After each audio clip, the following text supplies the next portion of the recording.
Everyone's put so much effort and it's really hard not to be so incredibly proud of everyone here. And I hope everyone's really reaching out for their dreams, just finding something they like and going with that. Hi, I'm Li Jie and I go by Sam, so everyone knows me by Sam. I graduated with a Bachelor of Arts, Psychology and Sociology, and I'm the valedictorian for the graduating class of 2023. I'm very interested in forensic psychology, and I actually worked 2 or 3 jobs while I was here. So I actually worked in school as a student learning assistant. I also helped out with external clubs in the Singapore Psychological Society Youth Wing, and I did some volunteer work as well as being the director of publicity in the SIM Psychology Society.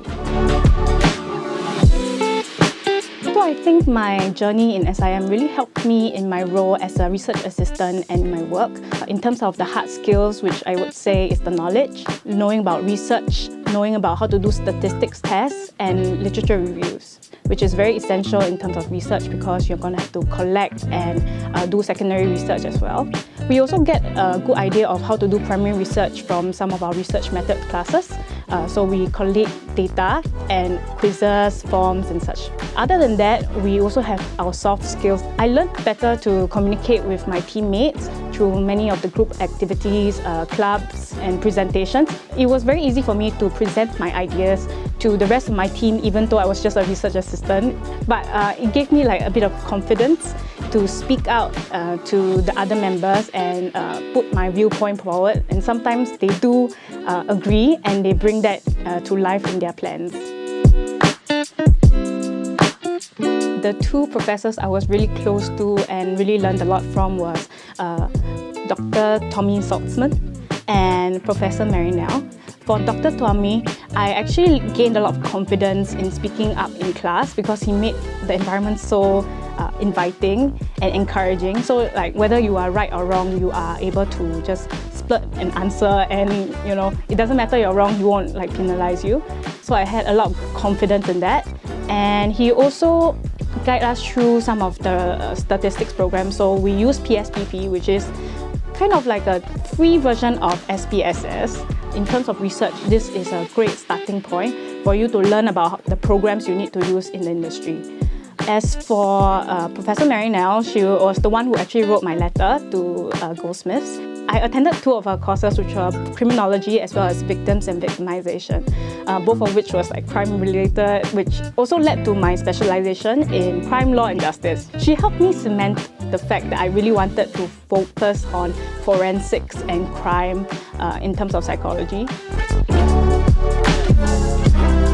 So for me, I'm actually quite lucky because psychology and sociology has a very high level of intersectionality. There's a lot of common themes, common paradigms, theories such as critical theory and such.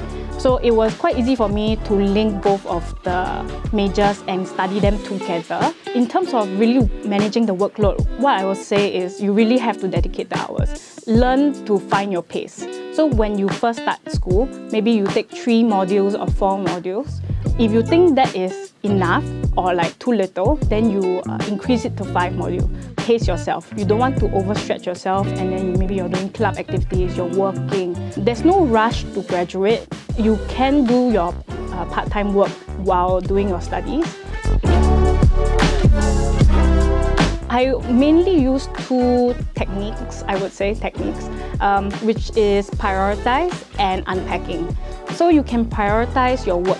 There are different frameworks you can kind of search up if you want, but I use a very rudimentary style where I'm just put all my assignments that I have the closest deadlines at the top, and then I rank them by the level of urgency and importance. So urgency will be how soon is your deadline, and importance will be if I don't do this, will I fail completely, or is this a very big portion that I really have to do now?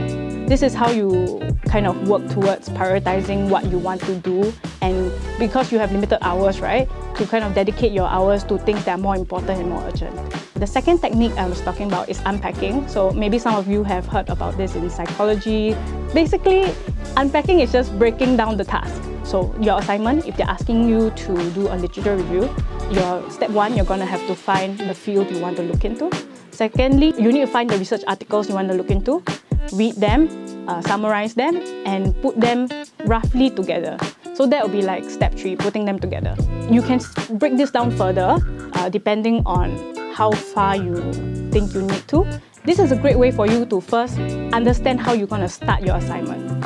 And secondly, this is very important in terms of keeping track of where you're at. Because once you unpack and you have a lot of steps, you can just check off what you're done with, and you can come back later and not be lost at like what is left. I was very grateful for this opportunity because this was really the last time I got to speak to my cohort. I'm actually really proud of them. Everyone has worked so hard, and it kind of affirms all the effort and time we've actually put together to study together, all the last-minute assignments. Hopefully, everyone can look towards the future. I'm very excited to see how everyone's going to turn out in maybe like 10 years down the road. And I hope everyone's like really reaching out for their dreams or like just finding something they like and going with that.